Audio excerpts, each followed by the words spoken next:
up, guys, and welcome back to another episode of Marketing Tip Tea Time at 2:22. I'm your host for the day, Josh French, and also the fifth guest of the season for Marketing Tip Tea Time. Super excited to be back in action, but I think we're missing someone. Oh, hey, Josh. How's it going? How's it going, man? Dude. Great to have you back on the show. Back on the show. This It's been is a little fantastic. while. Yeah. So Josh has been absent. How many shows have you been absent now?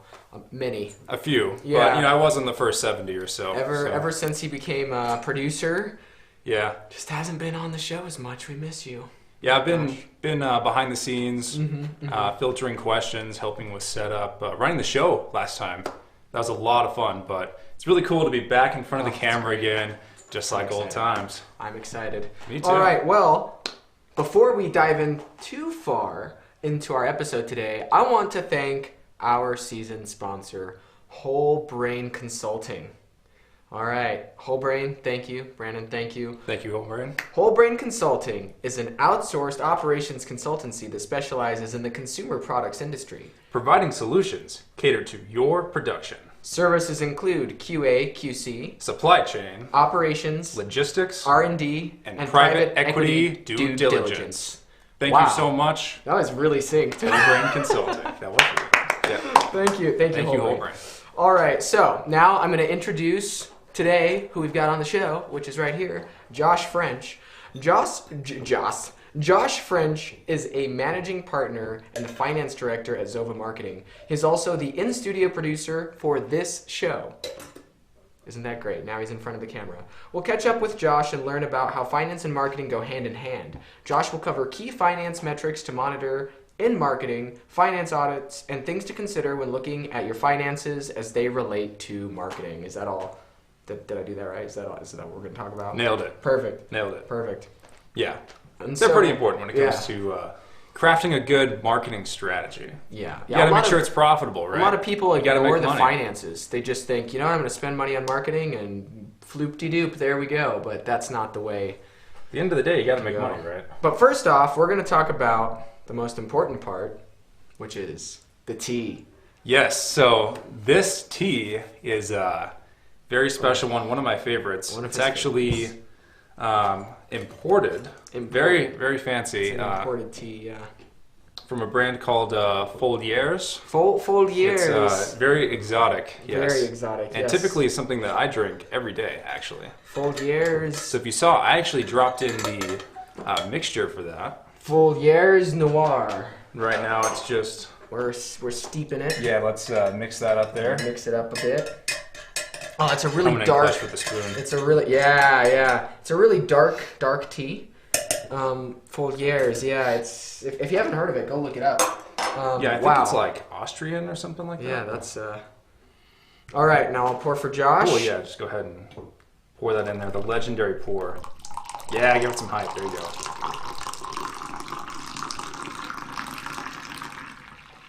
All right. And now tea cam.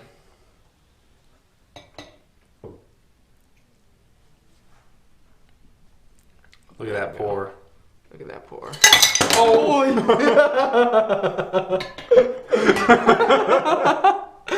the top came off of it. Yeah, you guys didn't see what happened because we were on the tea cam, but basically, the top flew off. The top flew off. Yeah. Oh, that was great. That was, that was awesome.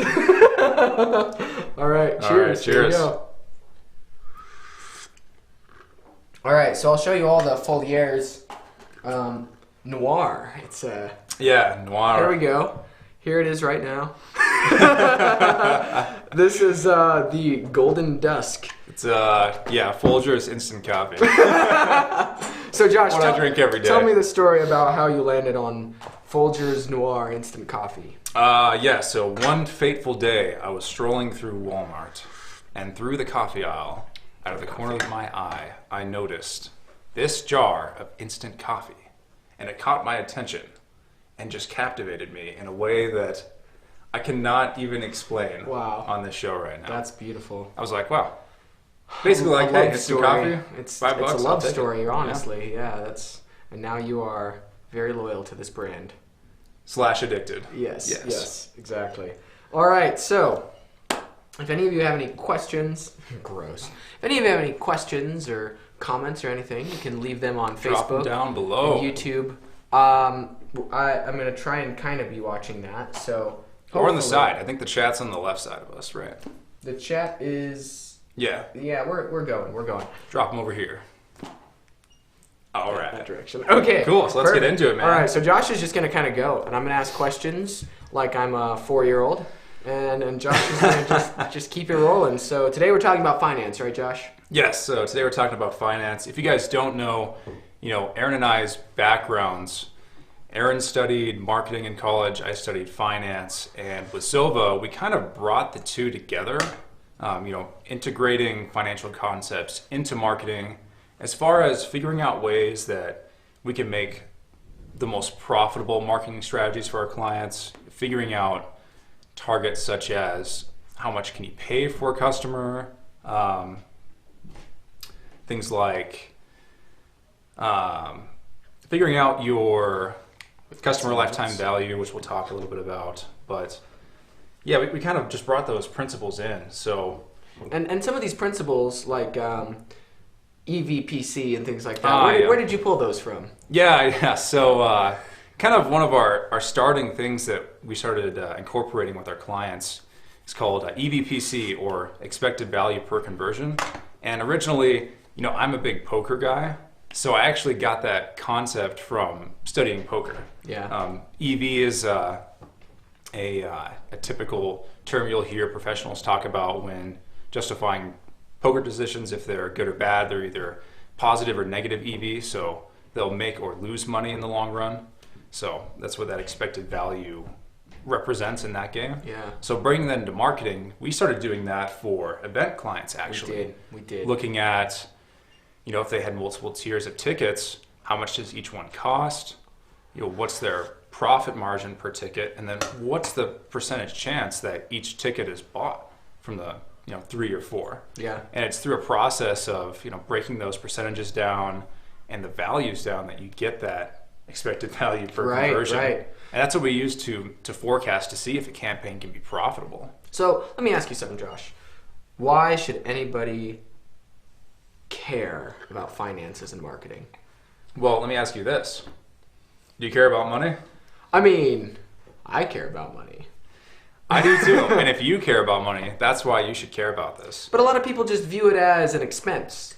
They just have to spend money on marketing to stay relevant. Is that not the right frame of thought? I guess partially that makes sense, but at the same time, you want to be making sure that you actually see a return on that you're actually profitable with that. So in terms of actually what we do sitting down with businesses and figuring out kind of from step 1 to 10, how do we create a good profitable strategy for them? We do what are called financial marketing audits, I guess you could say. Yeah, financial for businesses. marketing audits. Yeah. Audit, scary word. Yeah, Ooh. right, like we're the IRS or something. Recently we did one for this company out in Fort Collins called the Dough Bar. They make protein donuts, and they needed help with figuring out good profitable targets for their advertising. So basically figuring out where do we break even in terms of the cost per acquisition of a new customer on the first sale. What's our lifetime value look like for customers? So kind of the approach we took was, first of all, you just need to have a good understanding of your business's fixed costs, variable costs, and there are some things that are easy to overlook, such as with them specifically, we looked at things like replacement costs. If they sent out a package of donuts to someone, but it didn't get there in time and it went bad, Yeah, there's a certain that kind percentage of of time stuff. that has to be Yep. replaced. Merchant account fees, that's a Everybody big one forgets for, about those. for websites. Yeah. Yeah, everybody forgets about shipping and merchant account fees. Those are the two Shipping, things that people forget about when. How are taxes collected with an e-commerce company, for example? Yep. Things like that you have to consider. So that's really the first step, is just figuring that all out. And then we can figure out things like expected value per conversion. How frequently do people buy each item on your site? Yeah. And how profitable is each item? So let me ask you this: how many times when we've done a financial audit or looked at somebody for finances, how many times do they have all of the metrics that they need for us to do that just ready to go? I can't think of a single time. Not a single time. No. So you should start looking at some of these metrics. What do you think are the most important metrics for somebody to have going into an audit like this? Okay. Things like, it depends on the business, but say it's an e-commerce company. We'll just go with that since that was the last project we did as far as like a full audit. Yep. So like for an e-commerce business, I would say things like, what's your average order value? What's your purchase frequency per product? What's your cost of goods sold for each individual item? How do you ship? What expenses are associated with shipping? Do you have problems shipping outside of the US? That's a big thing we see too, is that international shipping, there can be a lot of problems with that, which lead to higher expenses. I mean, that should be accounted for too. Yep. And then also, Comments. what's your customer churn rate look like over time, right? How many are making it to order 3, 4, 5? And another super important thing too is how frequently are they purchasing, right? Because that has a huge effect on your lifetime value. Yep. Is it every month? Is it every 3 months? Makes a big difference. And we have a comment from, Siri Sack Fig Newton.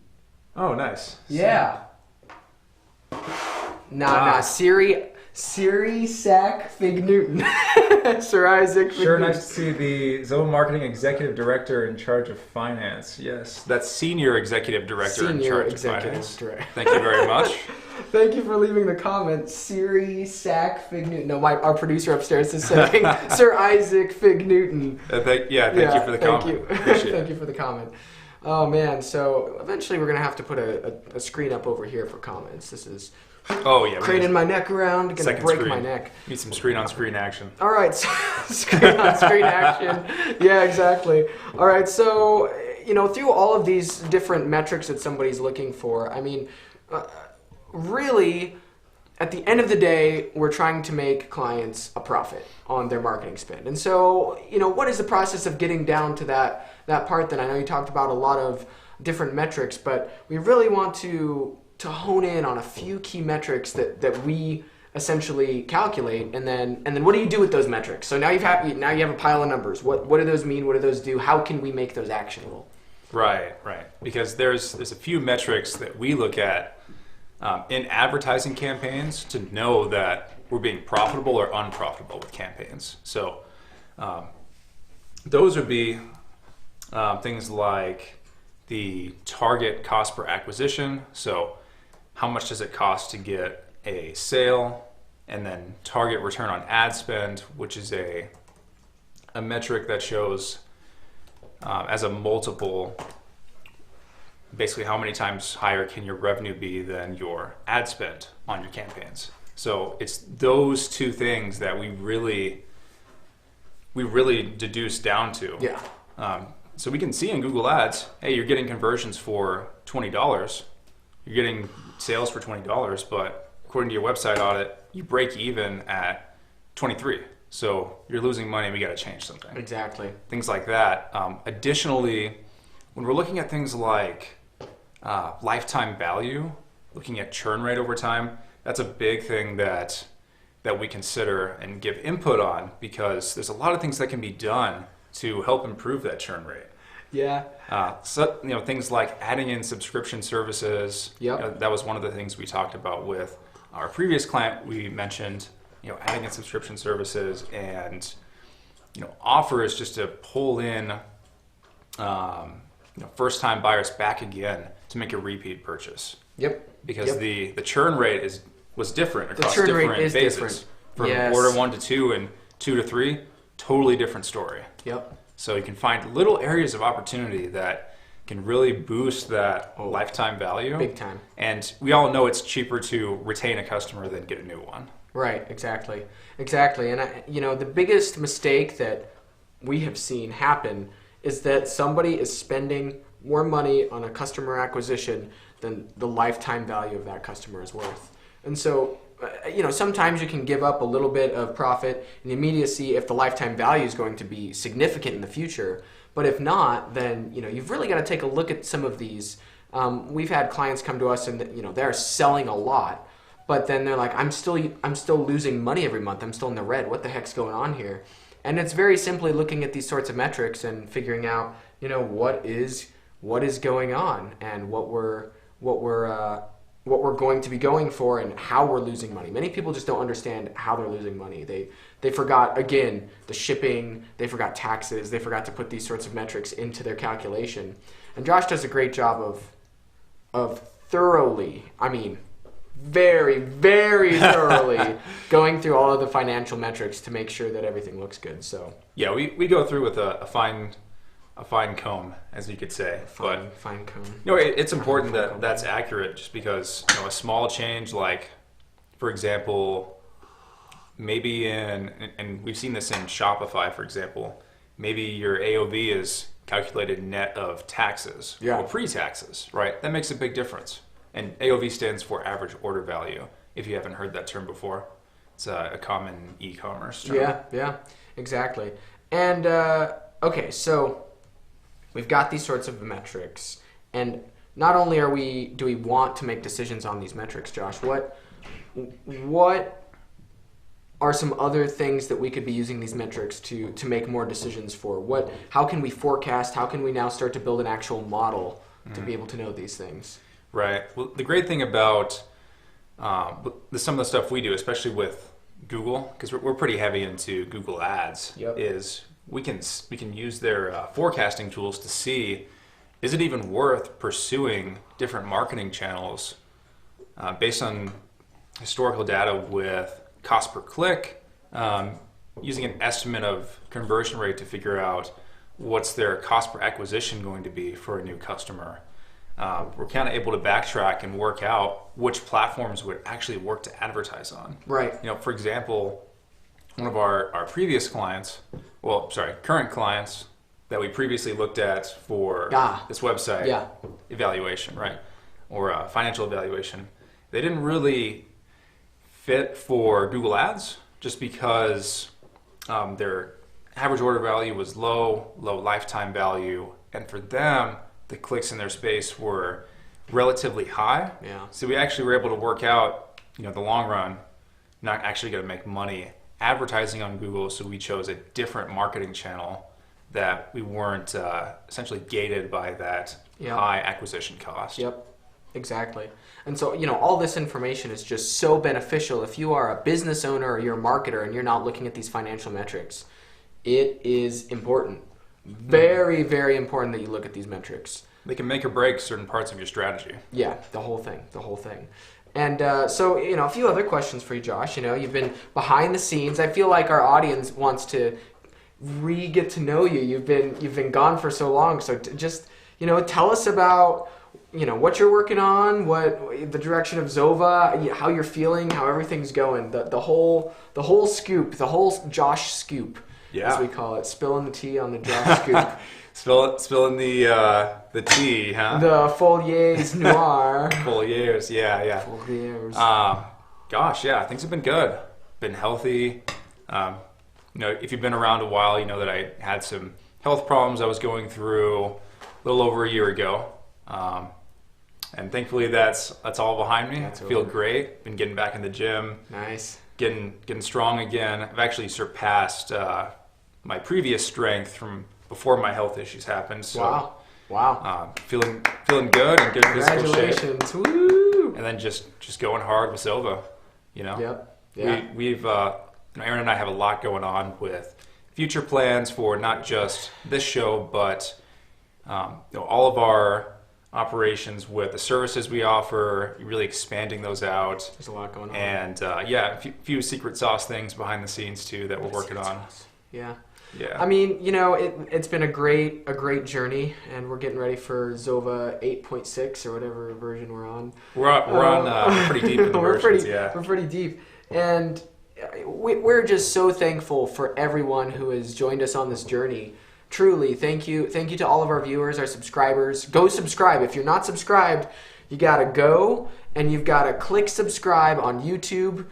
You can't subscribe on Facebook, but watch us anyway. And then also we have our podcast. So now on all the podcasting platforms, Apple Podcasts, Spotify, the Google Podcasts, you name it, go. Just hit that subscribe button and go ahead and listen to everything too, because it's a different experience. I listen and watch to all our shows, and it's a different experience when you listen versus watch. So please go do that. And we're so thankful for everyone. Thank you to Josh, who produces from behind the scenes now, and we're grateful to have him on the show. We're going to try and have him probably once a season to re-go over finance stuff, because this is really important. And we've got some amazing guests coming up in the next few weeks, guys. Yeah. I mean, I am It's a pretty stacked line. Absolutely shocked by the caliber and level of people that we've been able to meet and been able to network with and get on the show, and the advice they have to give and the stories they have to tell. We are just pretty lucky to have somehow met all these people, and to everyone who supported us, Phil and Peter, Bike Shop Agency, to my parents for getting us, a lot of the stuff you see here with our tea that's going on. Blaine Chastain, who lets us use this studio space as part of our office. I mean, it's really, really, really a great community to be in. They say that it takes a village when raising a child, but it also takes a village when trying to grow a business, to raise and grow a business. And I think we're in a pretty good village. I'd say so. I think we got a pretty good village. So, definitely. I mean, thank all of you. If there are any more comments, we'll kind of derp around for a few seconds to see if anybody wants to drop a comment in the comments section. Sir Isaac Fig Newton, now that I'm saying, thank you for dropping the comment. We appreciate it. And again, everybody, please like, subscribe. We've got some great guests coming up. I can't even believe that we've got some of the ones that we have that are going to be on. So it has been absolutely amazing. Josh, anybody you'd like to thank? Gosh, obviously everyone at, you for always having my back, man. And got to thank you first.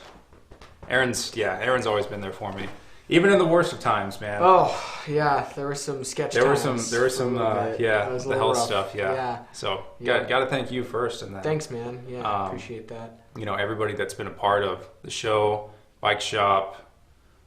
Phil, Peter, everyone in our office been super supportive. My mom, your mom, my mom, your dad, my dad, Daniel James upstairs, who just pushes us. Daniel James, he's a real one. Brandon Hernandez. Oh, we gotta thank you again. You're the man. You are the man.